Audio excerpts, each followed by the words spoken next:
Halo dan selamat bergabung kembali teman-teman netizen atau warganet ke konten terbaru dari channel YouTube Bola Bung Binder. Dan di konten terbaru hari ini teman-teman, saya ingin memberikan preview dari pertandingan besar yang akan dimainkan di English Premier League pada hari Minggu nanti pukul 22.30 waktu Indonesia Barat antara Manchester City versus Liverpool, yang merupakan pertandingan sangat penting bagi kedua tim. Karena seperti yang kita ketahui bahwa kedua tim ini terlibat dalam persaingan untuk menjadi juara musim ini. Musim lalu kita tahu bahwa Liverpool sempat bersaing di papan atas bersama Manchester United dan juga Manchester City. Tapi kemudian performa mereka menurun karena silih berganti. Para pemain inti dari Liverpool, khususnya yang berada di lini pertahanan, mulai bertumbangan karena cedera, dan akhirnya persaingan hanya melibatkan dua klub asal kota Manchester, di mana akhirnya Manchester City yang menjadi juara. Tapi musim ini Manchester United kita tahu performanya jauh berbeda dibandingkan musim lalu, dan Manchester United tidak berada dalam jalur persaingan untuk menjadi juara musim ini. Mereka justru sibuk untuk bisa menempati peringkat nomor 4 musim ini agar bisa bermain di Champions League musim depan, sehingga musim ini dengan juga menurunnya performa dari Chelsea hanya melibatkan dua klub yang punya peluang besar untuk menjadi juara. Yang pertama tentu Manchester City, karena untuk sementara mereka berada di peringkat nomor 1, tapi selisihnya hanya 1 poin dari Liverpool yang berada di peringkat nomor 2. Kalau kita berbicara tentang produktivitas, jelas Liverpool jauh lebih unggul. Mereka punya Salah, mereka punya Mane, punya juga Jota, dan sekarang ditambah ada Luis Diaz. Dari Manchester City, memang tim ini tidak seproduktif dari Liverpool. Karena bisa terlihat di klasemen sementara, City baru mencetak 70 gol dari 30 pertandingan, beda dengan Liverpool yang telah mencetak 77 gol. Tapi tim ini punya pertahanan yang solid. Banyak clean sheet yang telah dicatat Manchester City. Dan bisa dilihat juga dari statistik bahwa City baru kemasukan 18 gol dari 30 pertandingan. Masalah City adalah ketika mereka berhadapan dengan tim yang mengandalkan strategi ekstra defensif. Itu yang selalu menyulitkan Manchester City. Sehingga kita tahu bahwa Manchester City telah kalah 2 kali lawan tim yang pintar mengandalkan strategi counter attack. Yang pertama lawan Palace, kedua lawan Tottenham Hotspur.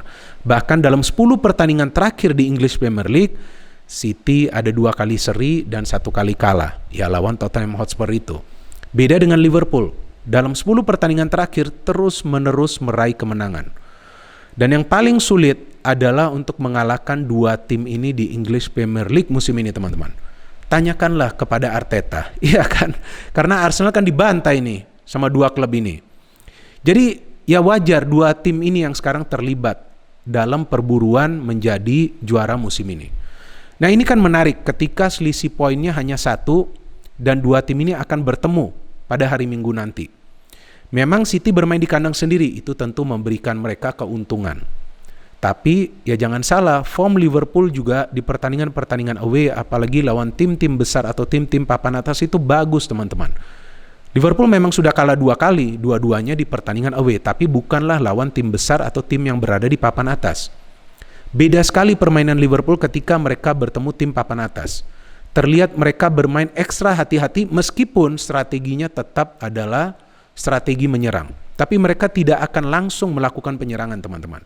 Justru mereka akan lebih sering menunggu, menyerap tekanan dari para pemain tim lawan dan kemudian cepat membangun transisi positif. Buktinya apa? Teman-teman bisa melihat dari statistik di English Premier League musim ini bahwa Liverpool adalah satu-satunya klub yang paling banyak memanfaatkan transisi dari bertahan ke menyerang untuk bisa mencetak gol. Total 25 kali Liverpool telah berhasil mencetak gol dari transisi positif yang mereka lakukan. Dan tim kedua yang paling sukses melakukan transisi positif adalah Tottenham Hotspur. Manchester City sedikit berbeda. Mereka akan bermain dengan ball possession.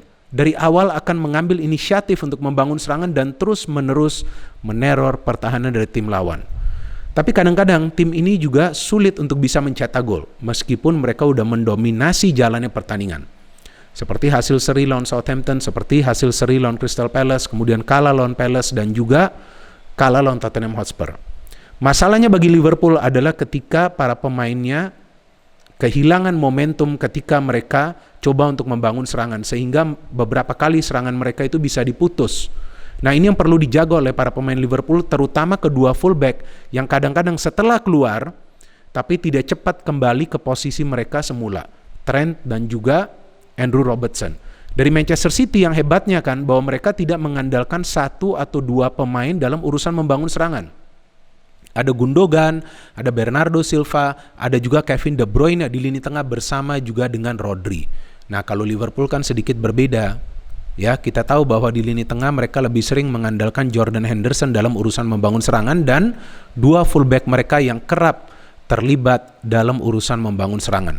Plus kita tahu dua penyerang sayap mereka ini bagus ya teman-teman ya. Apakah itu Salah atau juga Luis Diaz yang nanti akan dimainkan di pertandingan hari Minggu nanti. Dan kita tahu bahwa skuad dari Liverpool jauh lebih baik dibandingkan musim lalu karena mereka sudah punya kedalaman skuad, materi pemain mereka juga jauh lebih baik. Yang berada di lini pertahanan mereka sudah ada pemain baru seperti Konate yang sudah tune in, ada juga pemain yang baru bergabung Luis Diaz yang bermain begitu baik di pertandingan Liga Champions lalu lawan Benfica. Walaupun belum tentu dia akan turun sebagai starter, mungkin Jota yang akan turun karena kita tahu bahwa Jota punya kemampuan mencetak gol untuk sementara ini yang jauh lebih baik. Bahkan dia adalah top scorer kedua di Liverpool saat ini di English Premier League, di mana Salah merupakan top scorer utama dari Liverpool.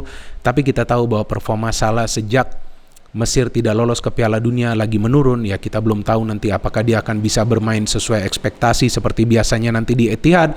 Tapi dari Manchester City hebatnya bahwa meskipun mereka tidak punya striker murni, tapi produktivitas mereka juga bisa terjaga. Ada 3 joint top scorer di Manchester City teman-teman.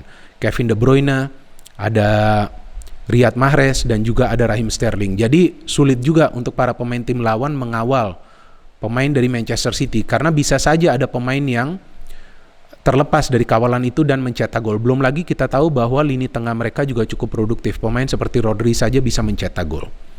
Nah, ini yang menarik kan ketika di pertemuan pertama dua tim ini bermain imbang ya dengan skor 2-2. Sebetulnya Liverpool sudah unggul 2 kali itu, tapi Manchester City bisa menyamakan kedudukan. Dan terlihat Liverpool sedikit kewalahan untuk mengatasi permainan possession dari para pemain Manchester City di pertemuan pertama teman-teman. Tapi jangan lupa, Liverpool itu tidak full tim di pertemuan pertama. Trent tidak bermain, yang dimainkan Milner. Dan saya masih ingat Milner kewalahan di posisi tersebut sehingga akhirnya dia diganti dan dimainkan Joe Gomez di menit ke-70-an kalau nggak salah. Nah, dari City memang kita tahu di pertandingan tersebut Gundogan tidak main, tapi kan seperti yang tadi saya katakan ya, mereka sudah punya pelapis yang memang sama bagusnya seperti Gundogan. Dan maka itu mereka masih bisa menjaga kestabilan mereka dalam cara bermain. Nah, dan satu hal lagi yang menarik teman-teman bahwa di pertandingan ini ya kita tahu bahwa Pep Guardiola mengincar kemenangan karena dia ingin agar timnya itu paling tidak menjaga jarak dengan Liverpool sehingga nanti ketika lawan Atletico Madrid mereka bisa fully fokus karena ya City belum aman di Champions League. Mereka baru menang 1-0 di kandang sendiri. Apapun masih bisa terjadi ketika nanti mereka bermain di Spanyol. Beda dengan Liverpool yang sudah membungkus kemenangan 1-3. Nah, kalau kita berbicara peluang, ya di atas kertas ini 50-50. Tapi entah mengapa feeling saya Liverpool bisa memenangi pertandingan ini teman-teman. Ya, alasannya karena Liverpool kali ini di putaran kedua punya skuad yang fully fit, punya materi pemain yang lebih dalam lagi, mereka punya kualitas permainan sama bagusnya seperti di awal musim dan justru momentum sekarang berpihak kepada mereka. Tim ini sulit sekali dikalahkan, tim ini bermain dengan cara apapun, apakah itu bertahan dulu kemudian mengandalkan counter attack yang cepat, tetap bisa meraih kemenangan. Beda dengan Manchester City, kadang-kadang City mengandalkan ball possession, mengandalkan penyerangan frontal, tapi mereka juga kadang-kadang gagal untuk mendapatkan hasil akhir yang positif. Ya, bagi saya pertandingan ini ada peluang bagi Liverpool meraih kemenangan, meraih 3 poin, tapi bisa juga pertandingan ini berakhir dengan skor seri. Nah, bagaimana dengan teman-teman? Silakan teman-teman juga bisa memberikan prediksi kalian di kolom komentar di bawah konten ini. Tapi feeling saya Liverpool punya peluang untuk meraih kemenangan dari pertandingan ini ya karena yang pertama mereka punya materi pemain yang tajam di depan. Dan dengan hadirnya Luis Diaz ini juga memberikan dimensi permainan berbeda bagi Liverpool dari Manchester City. Saya pikir kesulitan mereka adalah nanti jika mereka terus-menerus dominan tapi mereka gagal mencetak gol. Itu juga yang bisa dimanfaatkan para pemain Liverpool untuk membangun transisi positif agar mereka mendapatkan peluang untuk mencetak gol. Jadi kita tunggu saja pertandingan besar ini, dan menurut saya tim manapun yang menang dari pertandingan ini juga belum tentu menjadi juara. Karena setelah pertandingan ini masih ada 7 pertandingan tersisa di English Premier League dan apapun masih bisa terjadi.